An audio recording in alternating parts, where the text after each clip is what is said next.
Chinese votive sword near Atlanta, Georgia.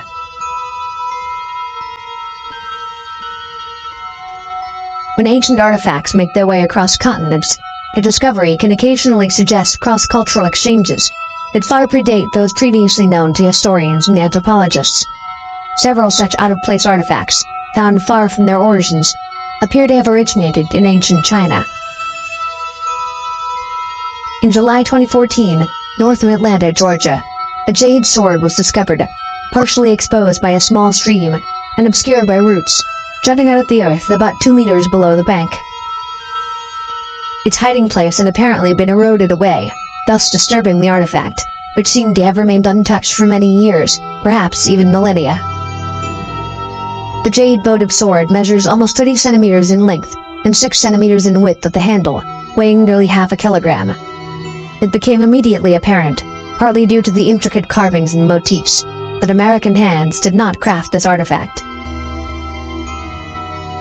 In line with other ancient Chinese swords, its blade is weighted at the tip for a stronger, more devastating swing.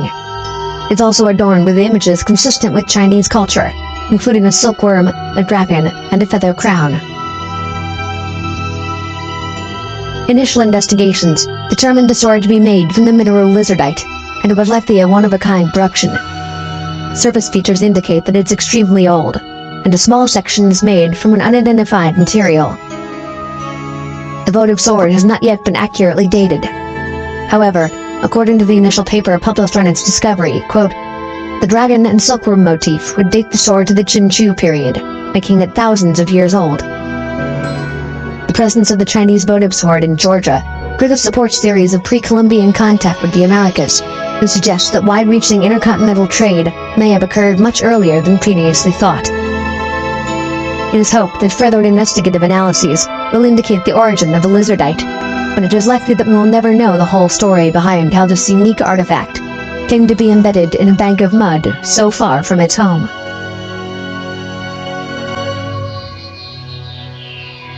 Sabu disc.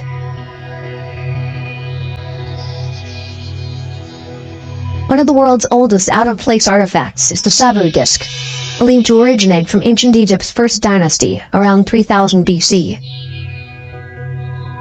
Named after the high-ranking general Sabu, in whose grave it was found, Walter Emery, an archaeologist, discovered the Sabu disc in the Saqqara necropolis in January 1936. It quickly gained the attention of leading Egyptologists worldwide. The tomb comprised 7 chambers, including a central burial chamber, where Sabu's skeleton was discovered. The disc was found in pieces beside him, but has since been restored. The artifact resembles something from science fiction, with a deformed bowl shape featuring 3 lobes and a central socket hole. Made from a type of rock known as schist, the disc is 61 centimeters in diameter and just over 10 centimeters high. While schist bowls are common finds in ancient Egyptian graves, the Sabu disc's unusual shape makes it a remarkable discovery. Its intended use has sparked much debate. Emery initially hypothesized that the presence of a central socket hole indicates the disc may have served as a decorative stand. However, any additional artifacts that could have corroborated this theory were likely stolen by grave robbers centuries ago. Some scholars now speculate it was intended as a ritual lamp, with the bowl holding oil and the socket enabling it to be more easily carried. Others subscribing to the out-of-place artifact theory have suggested it may be a component of an early mechanical flywheel contraption to store rotational energy, or even a flying disc, due to analysis that showed aerodynamic properties. Proponents of ancient astronaut theories have even cited the disc as potentially an alien artifact. However, given the fragility of the schist, the mainstream belief remains that the disc had no practical use and was purely ornamental. Nimrud lens. Nimrud is an ancient Assyrian city in Iraq that has, over the years, revealed many of its fascinating secrets to archaeologists and explorers. Arguably, one of the most important discoveries made at Nimrud occurred in 1850, when Sir Austen Henry Layard, an English archaeologist and politician, found the Nimrud lens. The lens is 38 millimeters in diameter and 23 millimeters thick, with a focal length of about 11 centimeters. Dated to the 8th century BC, the artifact is a ground piece of rock crystal with a vaguely oval shape. Some scholars suggest that the Nimrod lens could be the world's oldest telescopic device, and one Italian professor has claimed it might have been one of several components of an ancient telescope, predating the first known telescope by more than 2,000 years. While no other lenses or telescopic components have been discovered, his theory could help explain the ancient Assyrians' advanced understanding of astronomy. The exact function of the Nimrod lens is still a subject of speculation. While it could have been used for telescopic purposes, other possibilities include its use as a magnifying glass, or for igniting fires by focusing sunlight. In modern terms, its magnification powers are equivalent to a 3x magnifying glass.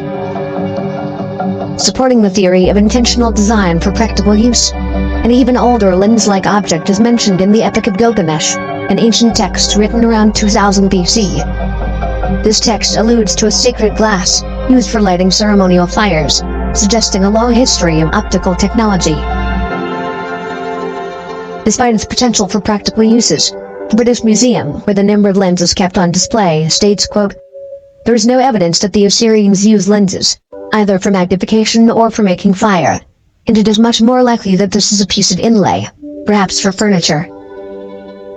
This suggests that its optical properties might have been an accidental byproduct, rather than a designed feature. Nanjing Belt.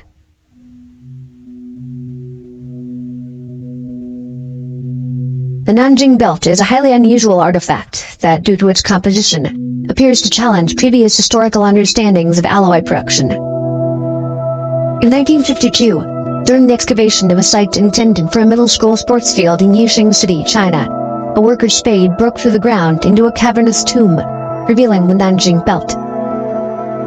Archaeologists, upon examination, found the tomb contained a skeleton, presumably of a wealthy individual, buried alongside numerous items, including the belt. Analysis of inscriptions found inside identified the tomb as belonging to Cho Chu, a 3rd century Chinese general, celebrated in legend and ancient Chinese mythology. An effective wartime leader and rebel, Cho Chu is said to have been a slayer of tigers and dragons. Ultimately, Cho Chu died in combat while fighting an army of 70,000, backed by his army of only 5,000. When asked why he refused to retreat, he is said to have replied, quote, "I'm a minister of a nation. Isn't it proper to die for one's country?" The belt, found in 17 fragments around the skeleton's waist, after the leather components had decayed, was initially identified as primarily composed of copper and silver. Subsequent analyses revealed the belt contained aluminum, a metal thought to have been undiscovered until the early 19th century. This finding prompted some to suggest that the belt might be a hoax, or that modern grave robbers left parts of it behind, despite the tomb's untouched condition. It wasn't until 1825, after many failed attempts, that aluminum was finally isolated and refined from the naturally available chemical compound alum. Even then, it was not until over 60 years later that aluminum production was scaled up to qualities suitable for mass industrial use. How ancient Chinese craftsmen created the Nanjing Belt, incorporating aluminum long before its known discovery, remains a mystery. Tamil Bell. In 1836, when missionary William Colenso encountered a group of New Zealand Maori women boiling potatoes in what appeared to be a fragment of a bronze bell, he became fascinated by the vessel's composition. At that time, it was believed the Maori people had limited external contacts that could supply them with metal cooking pots, and their cooking methods generally involved using heated rocks. The women told Colenso that the bronze artifact had been with them for many years, but none could say how it arrived. Some said it had been discovered among the roots of a tree. Colenso was very intrigued, since bronze was unavailable in New Zealand, so he exchanged a cast iron pot for it. The artifact he acquired, measuring 13 centimeters in length and 9 centimeters in depth, became known as the Tamil Bell, due to inscriptions found on it that matched an ancient form of the Tamil language. Colenso sent copies of the Tamil inscriptions on the bell around the world, attempting to have them translated.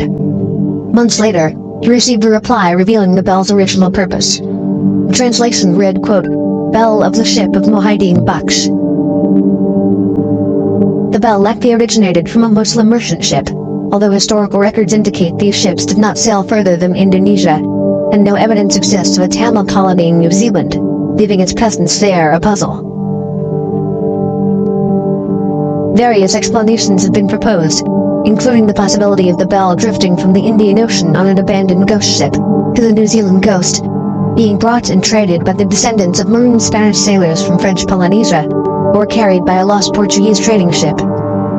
Yet none of these theories have been definitively proven. Before his death, Colenso poignantly wrote, quote, "It's believed that this ancient relic may yet prove to be an important witness. Its tale has yet to be told." The mystery of how the Tamil bell found its way to New Zealand remains unsolved to this day.